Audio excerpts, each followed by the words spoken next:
चवंदा आहिनि जी हिफ़ाज़त न कई उहा क़ौम बि मुर्दा, उन जा वसीला बि तबाह, उन जो वतन बि तबाह। मूं अॼु प्रोग्राम लाइ जंहिं शख़्सियत जी चूंड कई आहे, सिंध जो तमामु सघारो आवाज़, कुर्बानियूं ॾींदड़ डॉक्टर कादिर मक्सी साहब। अस्सलाम वालेकुम डॉक्टर साहब। वालेकुम अस्सलाम। ठीक है, खैरियत से अल्लाह जो शुक्र है माशाअल्लाह। डॉक्टर साहब, सिंध जा मोती असां प्रोग्राम उन्हनि दोस्तनि लाइ शुरू कयो जंहिं ज़ाहिर अवाम लाइ पाण पतोड़ियो बि आहे ऐं हमेशह पंहिंजे वसीलनि जी, पंहिंजे वतन जी हिफ़ाज़त लाइ तमामु घणी जदोजहद कई आहे। तव्हांजो हिकिड़ो वॾो किरदारु आहे, वॾी हिकिड़ी जदोजहद आहे तव्हांजी। पहिरीं त मुंहिंजी तरफ़ां तव्हांखे सलाम हुजे, एतिरे अरसे खां तव्हां सिंध लाइ विढ़ंदा अचो।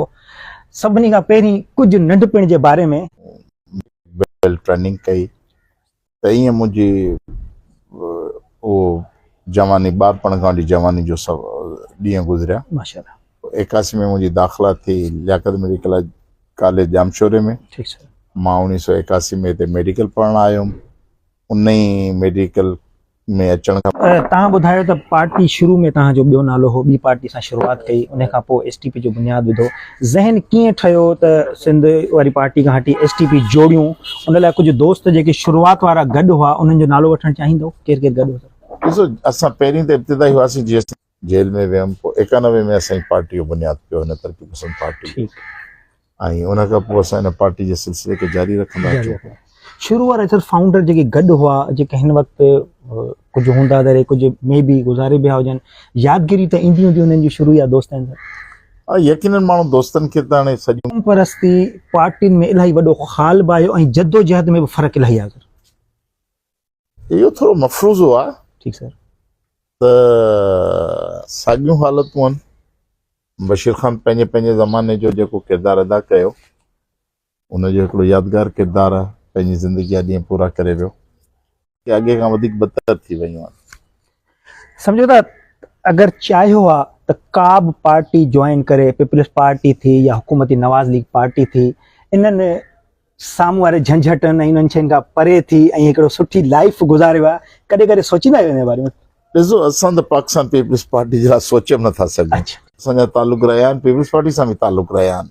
मार्शल जे ज़माननि में, जॾहिं मुशरफ जे ज़माने में पीपल्स पार्टी अताब में हुई, या ॼाम सादिक ज़माने में पीपल्स पार्टी अताब में हुई, त असां उनजा साथी हुआसीं।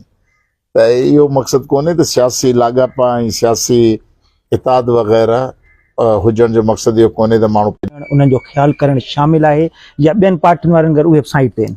असांजा 52 साथी शहीद थिया आहिनि ऐं असां कंहिंखे बि न विसारियो आहे। हर साल उन्हनि जूं वरसियूं मल्हाईंदा आहियूं। उन्हनि जी फैमिलियूं असां सां गॾु हूंदियूं आहिनि, असां उन्हनि सां गॾु हूंदा आहियूं। इन करे का बि अहिड़ी दूरी न आहे। दूरी न आहे।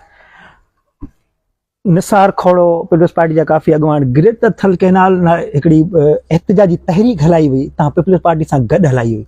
छा उन वक़्तु इहो ज़हन न हो त अहिड़नि लम्हनि सां भरी पई आहे? तमामु घणा लम्हे लम्हे ते वाक़िया, दोस्तनि जूं दोखा, दोस्तनि जूं मोहबतूं, कुर्बानियूं, रियासती जबर, ऐं इन लाइ एतिरा वॾा वाक़िया आहिनि जो माण्हू वेही सोचे ऐं तरतीब सां लिखे त इन लाइ महीना खपंदा। हैदर शाहानी ॾाढो वेझो हूंदो तव्हांजे, 80 में नंढपिण खां ॾिसंदा अचो। जी हा, बिल्कुलु। उन जी पार्टी छॾण सां सम्झो था ख़ाल बि थियो ऐं ॾुख बि में ई इख़्तिलाफ़ थींदा आहिनि।